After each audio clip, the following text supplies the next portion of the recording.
आह ऐसे मत करो, जान निकल जाएगी। देवर जी रात में मन नहीं भरा क्या? मैं एक शादीशुदा महिला हूँ। मेरी उम्र 29 साल की है। मेरा नाम कोमल है। मेरी शादी को ज्यादा समय नहीं हुआ है।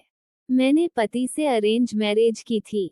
शादी के बाद कुछ सालों तक तो सब सही चल रहा था, लेकिन मैं जितना चाहती हूँ मेरे पति उतना खुश नहीं कर पाते हैं। इस कारण अब मैं इस रिश्ते से तंग आ चुकी हूँ।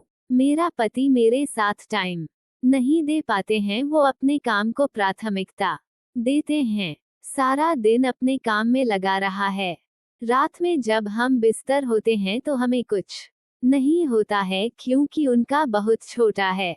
लेकिन हमें खुश करने के लिए मोटा चाहिए। उनका एक छोटा भाई भी है, जो उनसे करीब 10 साल छोटा है। ज्यादातर मैं उनके साथ समय बिताती हूँ। मेरा पति मुझे वो खुशी नहीं दे पाता है। सच बताऊं तो मैंने पिछली 1 साल से मन से संबंध नहीं बनाए हैं। मैं खुद को अकेली महसूस करती हूँ, लेकिन कुछ दिनों से मैं मेरे देवर की ओर आकर्षित होने लगी हूँ। वो मुझे बहुत पसंद है, मन ही मन तो वो भी मुझे पसंद करते हैं।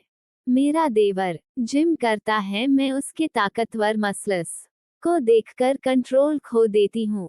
मैं देवर के करीब आना चाहती हूँ। आज कंपनी में काम ज्यादा होने की वजह से मेरे पति शाम को घर नहीं आए। आज घर पर मैं और मेरे देवर ही हूँ। सर्दी भी काफी ज्यादा थी। मैं अलग कमरे में अकेली सो रही थी। रात को मुझे सर्दी लगने लगी और साथ ही मुझे अंधेरे से डर लग रहा था। मैं उठकर मेरे देवर के पास गई और उनसे पूछा कि क्या वो मेरे कमरे में सो सकते हैं। उन्होंने बिना कुछ सोचे समझे मुझे हाँ कर दी और वो मेरे साथ कमरे में आ गए। हम दोनों एक ही बेड पर सो रहे थे। हम दोनों एक ही रजाई में सो रहे थे। नींद में पता ही नहीं चला और हम दोनों एक दूसरे के करीब आ गए। मैंने करवट बदली और उन्हें अपनी बाहों में भर लिया। फिर धीरे से उनके होठों पर किस किया। मैं देवर के उस जोश को कभी नहीं भूला पाऊंगी, क्योंकि मेरे लाख मना करने के बाद भी वो मानने के लिए तैयार ही नहीं हो रहा था। हमने कहा कि धीरे से करो, लेकिन वो मानने को राजी नहीं हो रहे हैं। बोल रहे हैं कि भाभी घोड़ी बनो, ऐसे मत करो, जान निकल जाएगी। उसके बाद तो मेरा जो हाल किया आप समझ ही सकते हैं, क्योंकि आप को भी कितना बार ऐसा मौका मिला होगा।